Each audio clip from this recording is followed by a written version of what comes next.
अस्सलाम वालेकुम स्टूडेंट्स, कैसे हैं आप। अच्छा, हमने पीपीएससी और एनटीएस में एनटीएस की सीरीज़ शुरू की हुई है जिसमें हम एज प्रॉब्लम को डिस्कस कर रहे हैं। ठीक है, यानी बाप और बेटे की उम्र को, ठीक है, रेशो प्रॉब्लम्स को, एक्स टाइम्स प्रॉब्लम्स को, इस तरह की डिफरेंट काइंड्स की प्रॉब्लम्स होती हैं जो एजेस प्रॉब्लम होती हैं। ठीक है, तो आज हमारी सेकंड काइंड की प्रॉब्लम है the x times problem.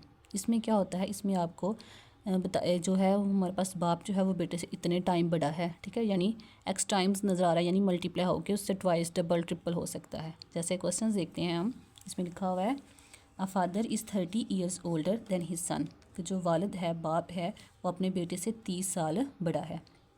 After 5 years his age will be 3 times the age of his son. ठीक है, 5 साल के बाद वो अपने बेटे की एज का 3 गुना हो जाएगा।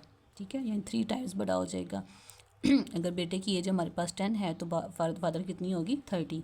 अगर बेटे की 20 है तो फादर की कितनी हो जाएगी, उससे ट्रिपल। The age of son, find the age of the father. तो हमने क्या करना है, हमने फादर की एज आपने फाइंड करनी है कि फादर की करंट एज इस टाइम कितनी है। ठीक है, तो हमने, अगर आपने पहला करंट लेक्चर नहीं देखा हुआ, ठीक है, पहला लेक्चर इस करंट एंड पास्ट एज का, तो आप ज़रूर देखें। उसमें मैंने बड़ी डिटेल से इसकी बेसिक समझाई हुई है कि क्वेश्चन कैसे बनानी है। ठीक है, तो अभी हम क्या करते हैं, अब हम क्वेश्चन बनाना शुरू करते हैं। हम लेट करते हैं कि जो हमारे पास सन की एज है वो हमारे पास कितनी है, एक्स। ठीक है, लेट सन्स एज एक्स, हमने लेट कर ली कि जो सन की एज है वो एक्स है। अब क्वेश्चन बनाते हैं, father is 30 years older than his son. कि जो वालिद साहब हैं वो अपने बेटे से 30 साल बड़े हैं। ठीक है, तो हम क्या करेंगे, फादर की एज कितनी आ जाएगी,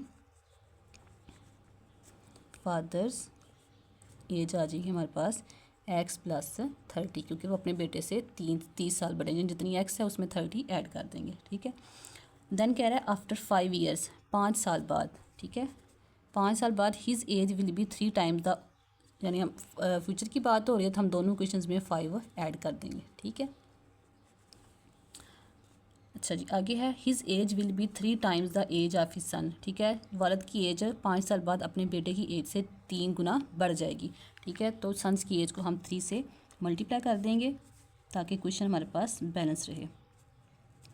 यह हमारे पास सन्स की एज आ गई। ठीक है, अब हम इन दोनों क्वेश्चंस को इक्वल रखते हैं ताकि सॉल्व हो सकें। तो हम रखते हैं सन्स एज कितनी आ जाएगी, x plus 5 into 3 is equal to x plus 30 plus 5। ठीक है, अच्छा जी, अब हमारे पास ये मल्टीप्लाई करते हैं, 3x प्लस 15, ये हो जाएगा x plus 35। Then x variable एक साइड पे ले जाएं, 3x minus x, 35 minus 15, 2x आ जाएगा।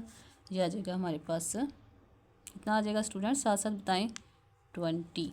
ठीक है, तो ये हमारे पास यहाँ से x कितना आ जाएगा हमारे पास 10। ये आ गई हमारे पास सन की एज। ठीक है, तो फादर एज क्या आएगी फिर, क्योंकि वालिद साहब अपने बेटे की एज से, जो करंट एज है उसकी एज से 3 गुना बड़े हैं, तो 10 बेटे की एज आ गई, उससे 3 गुना बड़े करेंगे तो कितना आ जाएगा 30। तो हमारे पास कितनी एज आ जाएगी फादर की, 40।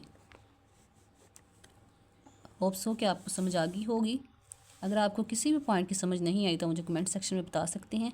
अच्छा बच्चों, ये थोड़ा सा ना पेज टेढ़ा होने का इशू इस वजह से है क्योंकि मैं लेफ़्ट हैंडेड हूँ, तो थोड़ा लिखते हुए टिल्ट हो जाता है, तो इसे इग्नोर कीजिएगा। क्वेश्चन में कोई भी कहीं भी आपको इशू है तो आप मुझे बता सकते हैं। चैनल को सब्सक्राइब कर लें ताकि आपको और इस तरह के क्वेश्चंस मिलते रहें। अल्लाह हाफिज़।